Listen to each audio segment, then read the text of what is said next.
So I'm transferring the moderation of this part of the session to Damien. He has the questions for this session. Damien? All right, so I'm encouraging the audience to post their questions in the chat. But while there aren't any questions in the chat, I will have the prerogative to ask some questions. So I'll probably start with asking Denny some questions. Let me look for my questions. In your work, Denny, you used an analytic model. You already had an analytic model to generate the training set for your neural network. Are there any advantages that the neural network provides over using the analytical model itself? Yes. Actually, yeah, it's often asked. Question is always often asked by my collaborators. Actually, one advantage of our approach is that in terms of generality, if can I share my screen? Never mind. Sorry. No, it's okay. Yes. It's okay. Sure. Actually, if you look at let me just interpret it this way. So if you perform parametrization, usually you compromise major properties of S matrix. So for example, your model may not be analytic or may not be unitary, or it may not be analytic. So these things are compromised for the sake of having a perfect fit on the scattering region. Now in our model, if you will notice, the model is not dependent on the experimental data.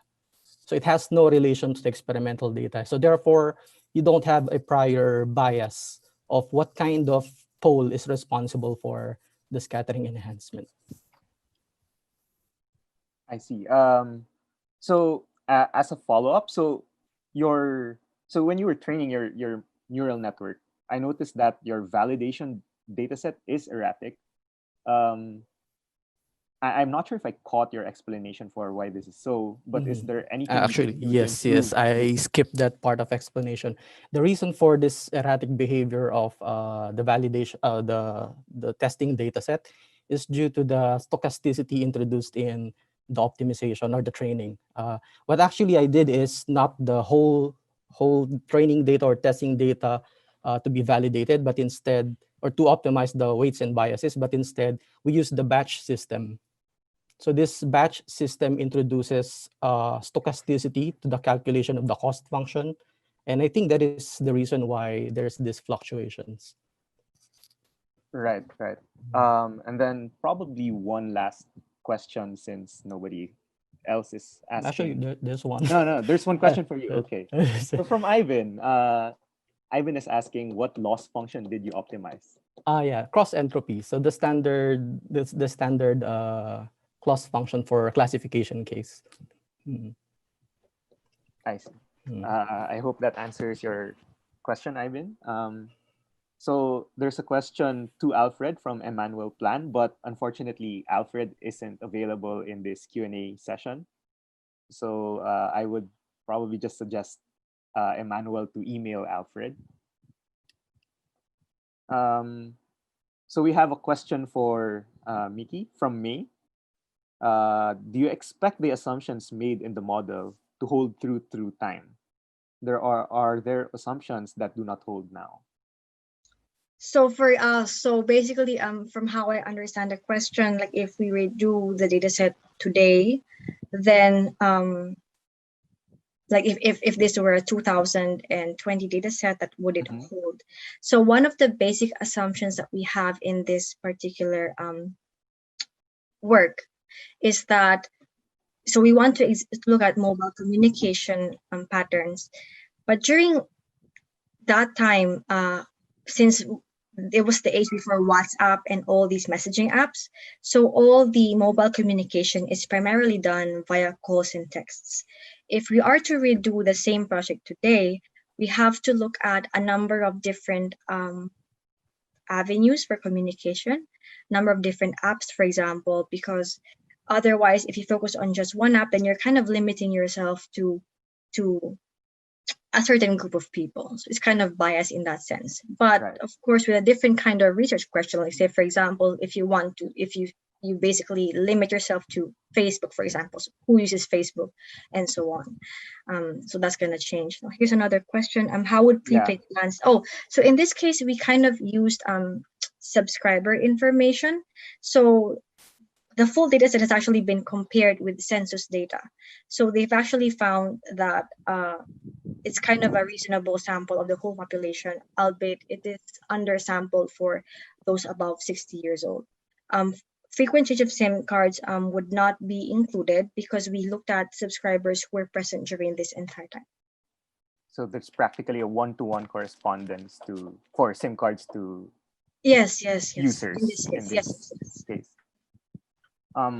That's thank you for thank you for those questions, May. I also have one other question.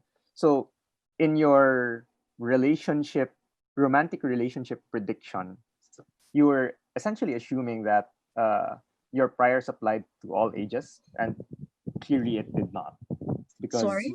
your prior assumptions applied to all ages. For example, romantic relationships between opposite genders would have longer call durations, for example.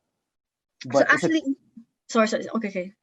Is it possible that, for example, you haven't actually taken into account that in your latter years, probably only one of the romantic partners survived? So again, as I said, in this case, first of all, we do not explicitly say that it's a romantic partner.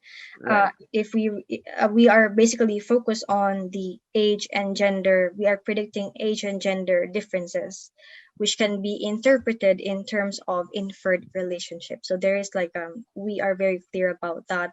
We are not inferring relationships per se. Right. Regarding this this thing about whether the patterns would change over time. So in this case, where one of the partner dies, that wouldn't be in the sample because this is a 1-year data set, and basically we all the people examined here are active throughout. So if there are differences among older and younger opposite gender peers, then we will see them in their calling patterns. Of course, what happens outside the calling patterns, we don't know, but we are limiting our analysis basically to mobile communication patterns using calls and texts. And probably as a final follow-up question, could these call patterns? I'm assuming these call patterns would have some sort of geolocation to them. So for this one, that's actually an ongoing project. So this particular data set does not have any cell tower information. What we did have was billing zip codes, which is kind of, if we assume that that's the home location. We also actually examined in our previous paper whether there is an effect of do they live in the same zip code or do they live in opposite zip codes. We couldn't find some correlation.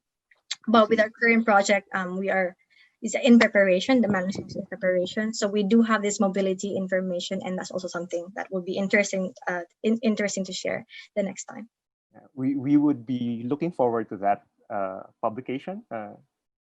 So I think there are no other questions from the audience. There's another question from May. I think this is directed to Denny. So Denny. May's asking, how sensitive is your method to instrumentation noise? Yes, thank you for your question. Actually, yeah, that's a good question. So we did not include the error bars that is actually they have in the experiments, and also the resolution.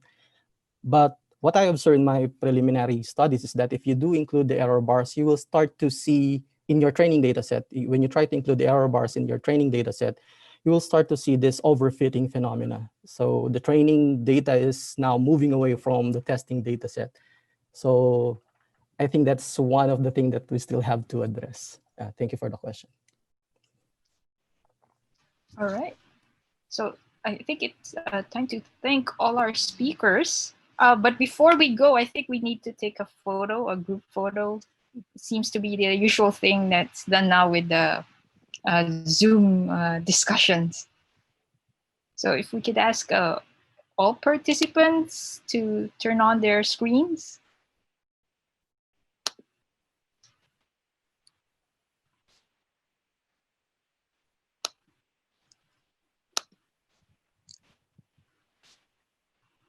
I think that's 50% of participants.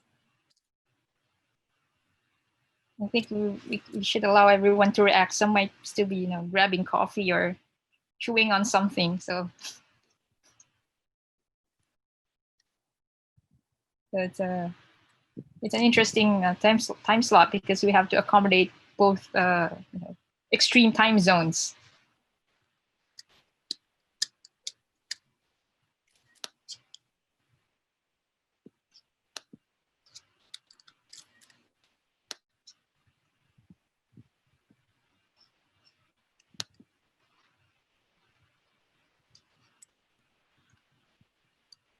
All right, so many familiar faces. So I've taken a couple of screenshots already. all right, awesome. So thank you very much, everyone, for joining us. I know it's been it's an early start or a late, end for the other half of the zone. And, it's an early start for the ones in the Philippines. So thank you very much. And if you have any additional questions, feel free to send us an email, or so I'm typing my email address here, and I can contact the speakers. But some of them also have their email addresses in their slides. So feel free to just communicate with us. Yes, that's it. Thank you very much. So we should have more opportunities in the future. So thank you to our speakers, Reina, Damien, Alva, Mickey, Alfred, and of course, Denilane. And to our participants and viewers, thank you for your questions as well. That's it for today. See you around in future APAMS discussions and also webinars.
And we resolved among about 6 to 8 of us, local members, first to form PAASE Philippines so that we could continue to host meetings here, but also to go on a massive